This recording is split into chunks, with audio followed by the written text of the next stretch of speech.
francesa y se prohíba el uso de la peluca, va a tener el pelo totalmente despechado porque sale sin terminar de tener lista su toilette. Y lo único que le va a preocupar es el adorno del cuello, que se llama corbata. Es importante tenerlo presente porque vamos a tener otro romántico diferente al romántico inglés, que es un romántico que no vive en el desazón del desengaño como que no hay pasado, sino que está anclado en una tradición. Es un romántico que lucha en este presente por defender sus criterios, sus valores, y generalmente es un joven católico. Y el romanticismo francés, sobre todo, este es uno de los modelos emblemáticos de Antoine Philippe, príncipe de Talmont, porque va a haber toda una reacción post-revolución francesa de defender la identidad francesa, que el revolucionario la quiere destruir, está mal visto. No voy a repetir ejemplos que puse en la clase anterior, pero era necesario porque hoy estamos en la casa de Virrey Lignac. Por lo tanto, incluso Honoré de Balzac, pese a que él nació en plena en post-revolución, es un joven, como diríamos hoy, millennial, es un joven decimonónico, o sea, que nació en 1799, por lo tanto no vivió el antiguo régimen, el régimen de la monarquía católica, el régimen que se destruye con la Revolución Francesa, y se da cuenta que este romanticismo, para poder comprender la realidad de 1820, donde él escribe, una de sus primeras novelas, que va a ser sobre los Joanes, va a ser de una de estas comunidades francesas de la zona de la Provence que salen a defender y a defenderse del invasor, que en este caso era el revolucionario francés. Por lo tanto, el romanticismo francés tiene otro tipo de heroísmo de lo que serían las milicias urbanas y las milicias rurales, y Antoine Philippe, el príncipe de Talmont, lo encarna. Este hombre, León de Condé, este pintor, va a generar toda una serie de pinturas en el siglo XIX que va a tratar de recuperar en esta etapa que estamos analizando, 1820, a estos ideales románticos. Y por supuesto, nuestro anfitrión, el dueño de casa, Santiago de Liniers y Bremont, conde de Buenos Aires, cuando crea las milicias urbanas, se inspira en estas milicias francesas. Por lo tanto, encarna este romanticismo francés, y hay que entenderlo para poder también, que él hoy es nuestro anfitrión, poder comprender un poco cómo él encarna a este ideal del romanticismo francés. Hay un libro que se presentó hace mucho tiempo aquí en esta casa, de Santiago de Liniers, un caballero cristiano de Juan Bautista Fons Medina, que justo rescata desde lo actitudinal y cómo podemos ir hilvanando estas dos realidades para poder comprender nuestro corte de tiempo que nos toca hoy. Daniel Roger, que es el que tomamos para comprender la arqueología de las conductas, dice que el traje participó en una nueva delimitación del espacio público, estableció distancias, un código de relaciones humanas y sociales, y fue tanto más persuasivo en las medidas, en las normas, que en la estética. En el encuentro anterior de febrero habíamos hablado de cómo hasta la Revolución Francesa creó lo que se denominaron los increíbles y las maravillosas. Las maravillosas querían ir, que al principio eran prostitutas, como Madame de Taillet, vestidas con el traje empapado de perfume translúcido, aunque hiciera un frío como hoy, salían a la calle con una túnica, un vestido, camisa empapado en perfume, porque eran como diosas griegas. Y así fueron entronizadas y entraron a Notre Dame como si fuesen las victorias.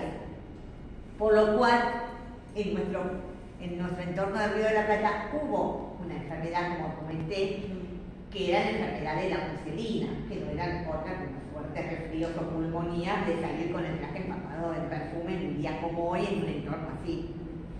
Pero bueno, las revolucionarias, acá tuvimos mujeres que quisieron encarnar este espíritu, como Mariquita Sánchez de Thompson, que vivieron con esa vehemencia estos principios revolucionarios. Por lo tanto, la actitud en la forma del traje y en los accesorios, había un accesorio que era una cinta roja que marcaba que uno había tenido algún pariente guillotinado o que estaba a favor de la guillotina, o el gorro frigio, que era a favor de la cabeza cortada, son señales que nos marcan estos indicadores de moda. Nuestro joven, que va a quedar en el medio de estas dos tendencias, va a ser Manuel Belgrano.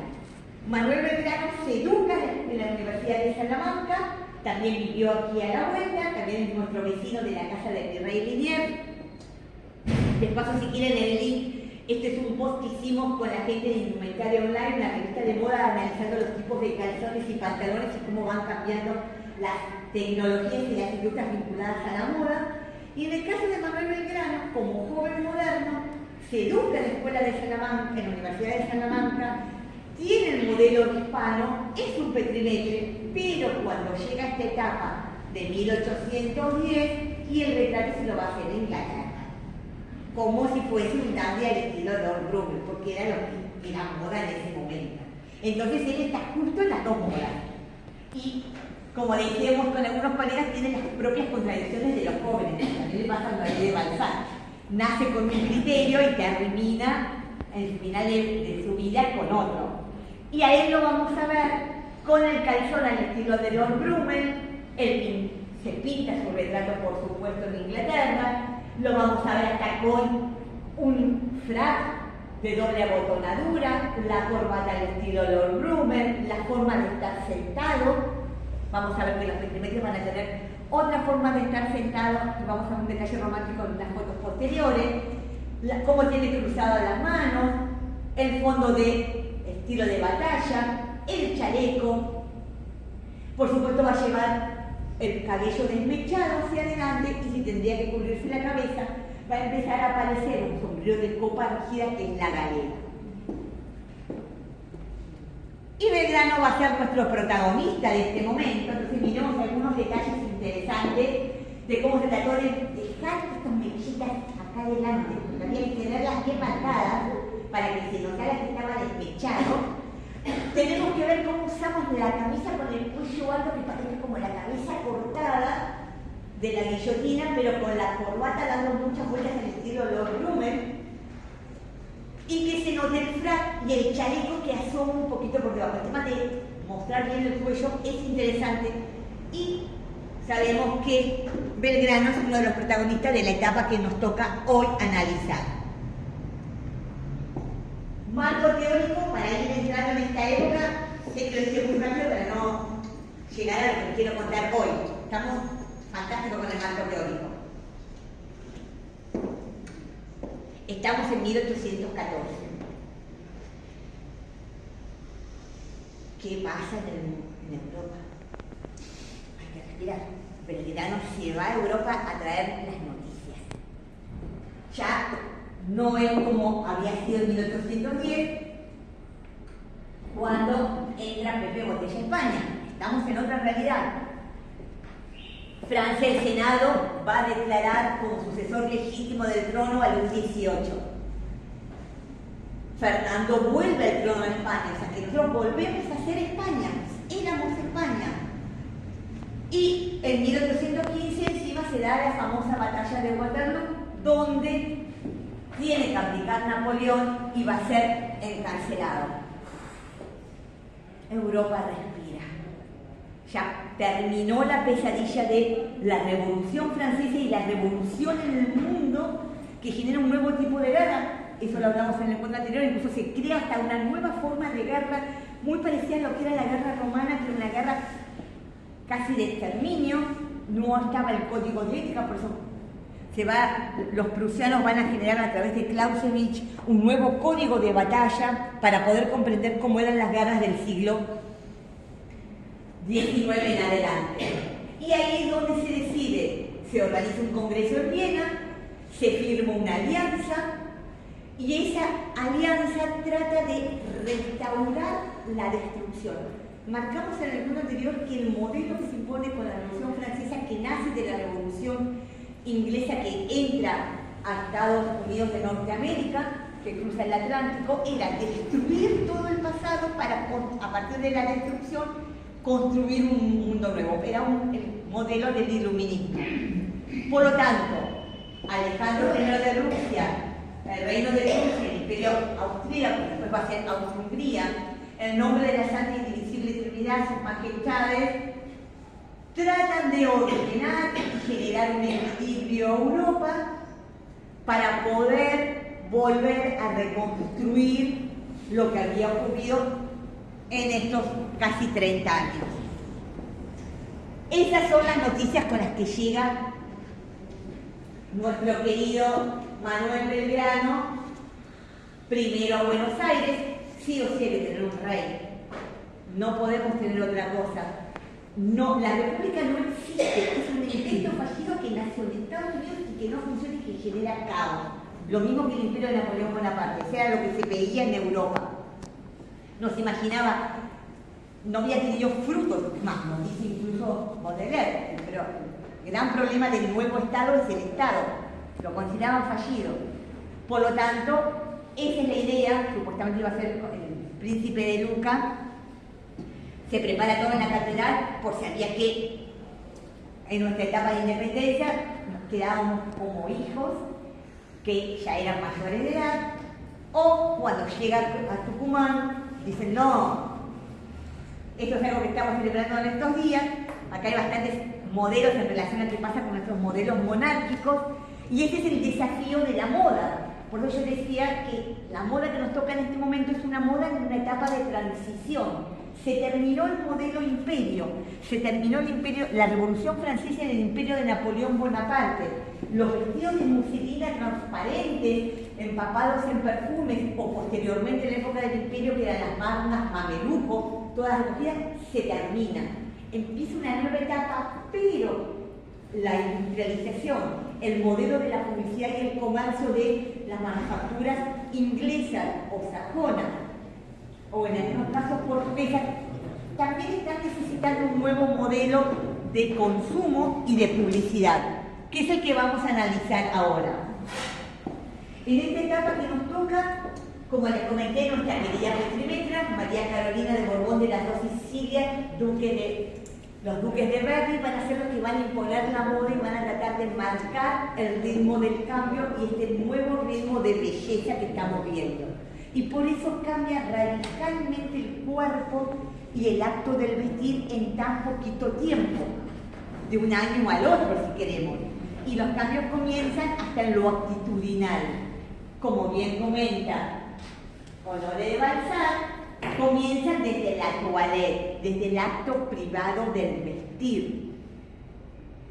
Uno podía llegar a ser, palabras tal cuales de Honoré de Balzac: el hombre bruto se cubre, el rico olfato se adorna. Acá cuando dice el rico olfato se adorna, está hablando de el inglés al estilo Lord Brummel, o el hombre elegante se viste. Entonces ya estamos viendo que en 1820 nos están marcando tres tipos de estéticas en el acto del vestir. Y la toilette es a la vez una ciencia, un arte, una costumbre y un sentimiento. Fíjense cómo va comentando y marcando bien la diferencia de una época a otra y de dos estilos y dos gestos o actitudes ante el acto del vestir, ante esta arqueología de las conductas que estamos tratando de marcar. ¿Me vas siguiendo? Sí. Porque intenté darles la introducción y María Carolina de Borbón de las Dos Sicilias va a ser la que va a ir imponiendo estas modas, estos cambios. Mucha gente que a mí me costaba al principio darme cuenta, porque quedan muchos registros, vuelve nuevamente a París y muchos artesanos, comerciantes, vuelven del exilio y hay un florecimiento del gusto de las artes, por eso es el nacimiento de lo que se va a llamar como el estilo burgués, que es lo que vamos a tratar de ir decodificando ahora. Y esta exquisita dama sigue la familia, los Borbones de las Dos Sicilias siguen hoy marcando tendencia, porque si lo llegan a googlear, estamos hablando de María Carolina de Borbón de las Dos Sicilias, de Duque de Berry, la duquesa de Berry, no la actual, porque van a tratar hasta de hacer fiestas temáticas y por primera vez hacer estos bailes históricos, rescatando en uno de los bailes más famosos, que es el baile que se va a dar en el Palacio de las Tullerías, va a ser el baile trovador. ¿Y qué es el trovador? El trovador era el antiguo músico que había puesto Leonor de Aquitania allá en el 1200, estamos hablando mucho tiempo atrás, pero que hacer el baile de los trovadores está rescatando la música, la estética de lo que es el corazón de los diferentes reinos de Francia y mezclando algunos accesorios que tienen que ver con el siglo de la moda del 1200, del 1300, del Renacimiento. O sea, hay una mezcla entre lo que hoy llamaremos popularmente Edad Media y el Renacimiento en este famoso baile del estilo trovador o el baile trovador o el estilo que ella genera en este baile histórico. En este traje en particular ya estamos viendo un detalle, la importancia de tener la cintura marcada. Esto va a ser un gesto fundamental para separar una época de la otra. Y la cintura marcada lentamente va a ir después cambiando la morfología de cómo se arma el traje, cuerpo superior y falda. Y la importancia de los accesorios y todo el universo del sistema de la moda francés, que ya viene de hace mucho tiempo, que tiene un montón de oficios asociados a la moda. Merceros, como por ejemplo las cintas, los bordados, las pedrerías, el canesú, las joyas, todo me va a ir marcando una nueva estética, además de los materiales, que comienzan nuevamente en la seda, se va dejando el algodón inglés, comienzan a aparecer hasta el nanquín, que es una tela de algodón que venía de la China. Y acá tenemos un peinado que juega con este estilo de trovador de la moda que impone nuestra querida duquesa. Vamos a entrar de a poco a ver algunos detalles. Estas son una pequeña miniatura que se va a poner de moda con una especie de grabado acuarela muy pequeñito. Esto se puede ver en una vitrina en el Museo de Arte Decorativo aquí en nuestro país. Y estos son grabados que son tomados de las diferentes escenas que aparecen en muchísimas revistas de moda, y es lo que se conoce popularmente como la transición al estilo burgués. Nace una nueva realidad social, una nueva realidad basada en el consumo, que se conoce como estilo Biedermeier por una historieta, pero que el estilo burgués ya nos está marcando un anclaje de nuestra sociedad contemporánea. En la clase anterior, en el punto anterior, hablé de lo que yo utilizo el concepto contemporáneo desde un punto de vista histórico y social, porque las realidades, no porque estamos en la fecha cronológica hoy, sino porque las realidades son las mismas que las de ese momento. Y acá vemos algún detalle de cómo va cambiando la importancia del escote, la importancia de tener el corte en la cintura y un cinturón, y lentamente va a aparecer una prenda nueva tecnológicamente que es una innovación que ayuda a transformar el cuerpo y la postura del cuerpo, que es el corset. Y el corset, como lo conocemos nosotros hoy, como una prenda de debajo, que va a tener una innovación de cierre frontal con metal, por tanto es una innovación tecnológica, si queremos hablarlo, porque requiere de una nueva industria y que al mismo tiempo va a tener una marca y patente, y esa marca y patente va a marcar una forma de elegancia, y durante todo el siglo XIX saber tener el corset adecuado era señal de decencia, de ser una mujer decente. Y acá vemos algunos detalles cómo vamos cambiando. No sé cómo estoy con el tiempo, porque yo me engancho y no sé, póngame un límite para frenar. Acá vemos cómo empiezan a cambiar algunos indicadores. La moda del imperio, una tendencia hacia la verticalidad, era una mirada a Grecia y a Roma, el talle estaba debajo de la línea del busto, recordando lo que vimos en el encuentro anterior. Entonces acá empiezo, todavía acá, este es el peinado de la moda imperio, recogido, pero ya empiezo a agregarle cada vez más flores, más pendientes, y comienzo a aparecer estas bandas transversales en forma de diagonal para romper la simetría vertical del neoclásico del Imperio Napoleón Bonaparte. Todavía acá tengo la joya y el peinado del estilo imperio, pero ya veo que esta banda transversal, que incluso va a tener una cocarda de flores asimétricas, ya me está marcando la importancia de este cambio de época.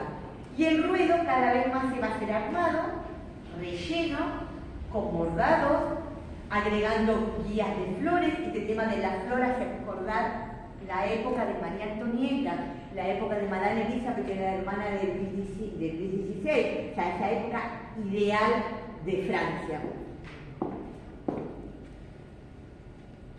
Aparecen todos los oficios de moda y van a estar todos retratados, porque vuelve a aparecer esta importancia del acto de la moda en toda su complejidad. Entonces fíjense en esta vendedora de telas que va con su balanza a medir, cómo van agregando accesorios, cómo tratan de, en este caso tiene un delantal de talle muy alto que deja ver la camisa de debajo, cómo se arma el ruedo para poder que quede ya con una estructura que parece como un cono. Vamos a ir. Miren esta mercera que vende cintas y cómo las plancha, porque esto es una señal de modernidad.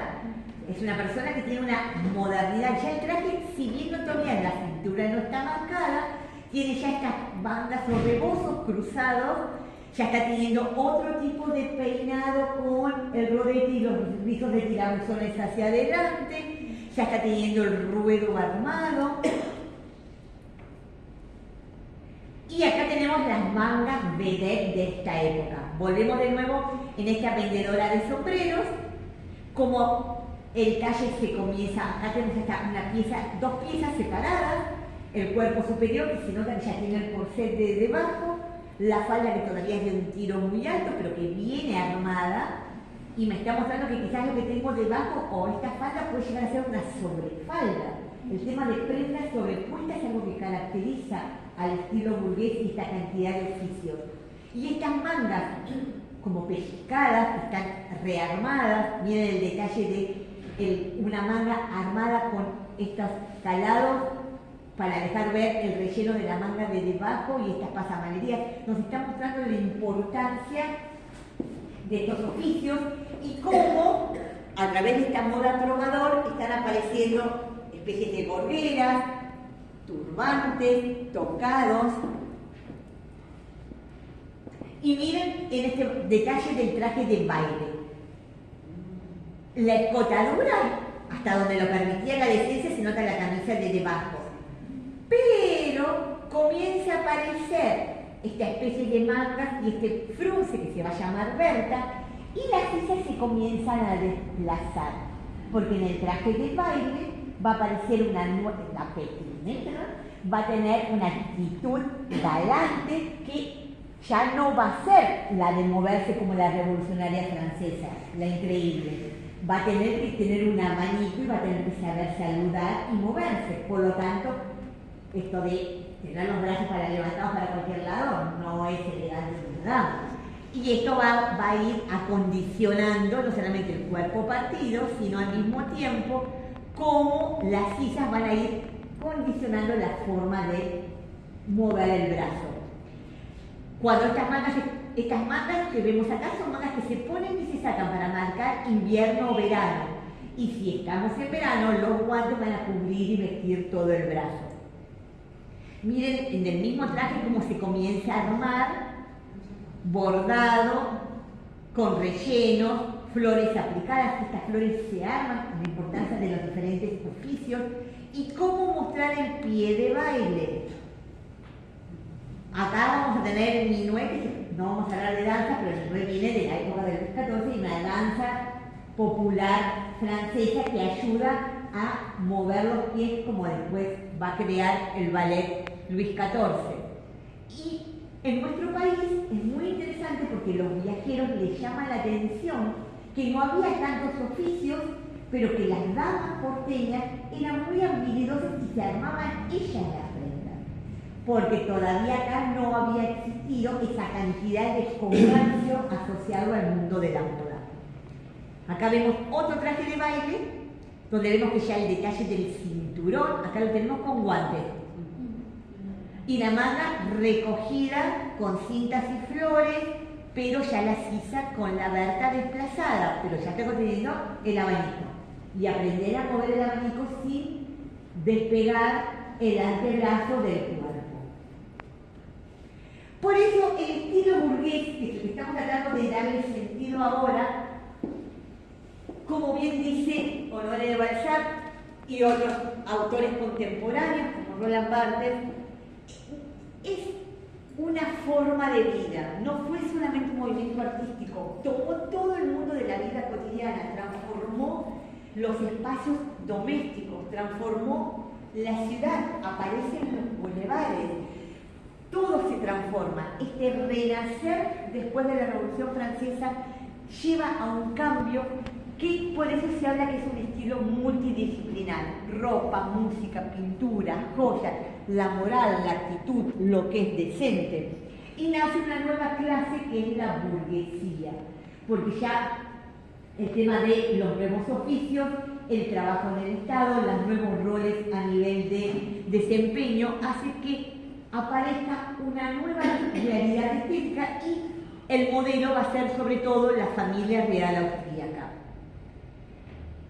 Hay indicadores, tomando el concepto de arqueología de la conducta, como es la educar en modales, van a aparecer en libros, incluso todas las publicidades de Honoré de Balzac van a estar asociadas a lo que es decente y posteriormente en nuestro país, lo vamos a ver en filminas posteriores, en 1817 Alberdi va a publicar la moda en vinculación a este tema. Va a aparecer, hay que educar en el consumo asociado al progreso, por lo tanto va a haber días que hay que salir a consumir y a ir a lo que después van a hacer las grandes tiendas a comprar las novedades. Por lo tanto, el vestido es uno de los indicadores que marca si uno está vinculado al progreso o no. Y eso todavía hoy es un elemento, desde el punto de vista de la moda burguesa, que podríamos rastrear hasta el presente. De la gran tienda al shopping o, vamos a ver, o de la venta por catálogo a Temu hoy, vamos a ver que constantemente tenemos, y es un problema que hoy analizamos desde el punto de vista de la moda, como dice, sustentable y sostenible, con los diferentes modelos. Bueno, ¿qué pasa con la ropa basura? ¿Dónde comenzó el problema de la ropa basura? O de vender por vender. Bueno, Inglaterra tenía muchísima producción de textiles y había que venderlos. Una de las primeras, esto es otro tema para otra historia que no vamos a hablar ahora. Entonces vamos a tomar el tema cómo el traje va a empezar a generar organización social. Por eso el traje como uniforme, no solamente va a aparecer un uniforme militar, sino que los oficios van a tener sus uniformes, la vestimenta burguesa va a tener sus uniformes y vamos a llegar a un nivel de complejidad que la toilette va a ser muy sofisticada y voy a tener un traje para la mañana, un traje para la tarde, un traje deportivo, un traje para la hora de la cena, un traje para la gala y un traje para la gran gala o el baile de invierno-verano donde se presentaban las novedades. Se complejiza el sistema del consumo.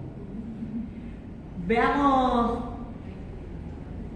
estos son dos retratos también en miniatura que están aquí en el Museo de Arte Decorativo para ver colecciones donde vemos cómo es importante este pequeño microrretrato antes de la fotografía para mostrar en este pequeño gesto en 2 centímetros entre todo este universo simbólico.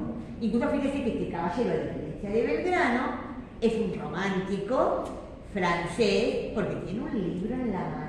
Y el libro no es cualquier libro, sino es un libro que está marcado, la mano la tiene enguantada, o sea, que sabe vestir con elegancia, pero lo tiene abierto y marcando lo que quiere decir. O sea, que muestra que hay un mensaje, una identidad. No es un romántico de esos depresivos al estilo de los Brummel, que no hay pasado y no hay futuro.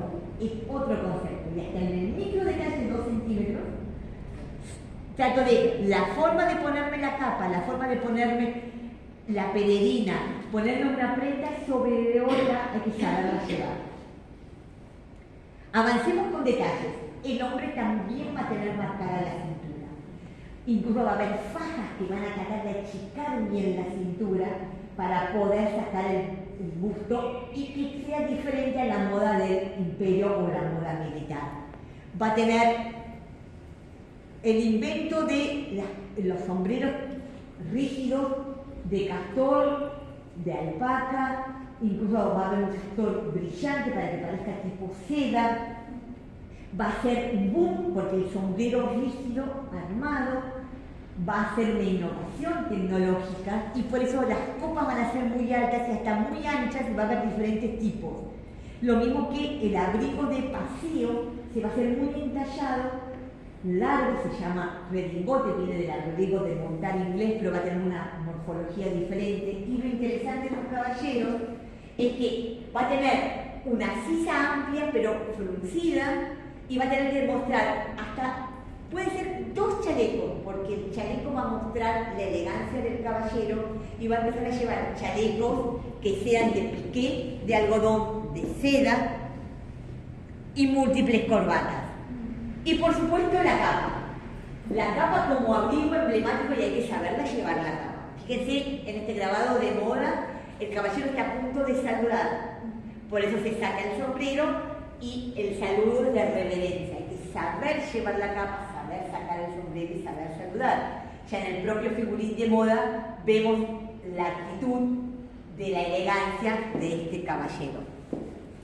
Avancemos porque yo creo que ya es tarde. Porque si ponemos así, miren acá las 2 corbatas, el chaleco, la capa, el redingote, la carita. ¿Sí? Hay que ser elegante. ¿Vamos? ¿Estamos bien? ¿Y cómo tengo los rulos armados? Nada de desmechado. Y hay pinzas para hacerse los rulos. Esto ya viene de Roma, el hombre con el rulito bien marcado. Pero nos está mostrando lo que es un hombre elegante, un petimetre, no es un dandy, aunque el dandy va a exagerar algunas cosas, pero en el Río de la Plata el tema de la elegancia rioplatense tiene mucho de esta mirada y eso es lo que le va a llamar a los viajeros ingleses cuando vienen aquí. Acá tenemos muchos viajeros ingleses que vienen a ver cómo poder hacer un relevamiento de consumo. Vamos a tener estas notas en particular. Uno de los tantos grabados de las diferentes formas de anudarse las corbatas y de hacerse los monios. Algunos dicen que el primer grabado es de Lord Bromley. Vamos, se van a ir peleando quién va a ir imponiendo moda primero, pero las diferentes formas de ponerse los nudos, los diferentes colores y sobre todo el francés que va a usar diferentes tipos de chalinas o bufandas y que tenga un pinche en el nudo de una piedra preciosa va a ser uno de los elementos emblemáticos de esta moda en particular. Miremos aquí otro desafío, el tema del calzón. El calzón puede ser muy adherente, se nota el pinche con la joya, tengo que saber estar parado para poder marcar la elegancia. Este es un traje muy justo, fíjense el tema de los rulos, la camisa muy alta, y puedo llegar a tener hasta 2 chalecos donde el superior es negro, uno sobre otro. Acá se ve bien el tema de cómo sacar pecho, y fíjense este detalle, las faltriqueras, siempre me hago un trabalengua, que son estos bolsillitos externos donde también se coloca el reloj y los accesorios, porque esto me está mostrando la elegancia y que sé tener los elementos de vanguardia. Hoy soy el iPhone, que lo estoy luciendo. Acá en este momento tengo el reloj y las cintas. Y cómo lucir bien marcado el pecho con mis patillas. Artigas llevaba patillas en nuestro país, la galera y la lucha que va a haber con los calzones. Y cómo se va a transformar el calzón de aquí en adelante para devenir en pantalón. Y acá tenemos nuestra imagen de portada. Esta imagen de portada nos está mostrando algunas escenas que ya están marcadas en Honoré de Balzac, donde incluso indica que el hombre elegante, el que tiene ese detalle de cortesía, no importa, porque después esto va a cambiar después en nuestro país, sobre todo muy marcado en 1830 y 1840. No importa cómo está vestido, como vimos, es un acto interno. Entonces puede tener un calzón, puede tener como tenemos acá un chiripá, pero fíjense que tanto es el del calzón como el del chiripá, se nota el calzoncillo largo que es cribado, que es una moda muy rioplatense y que marca de una estética bien criolla hispana.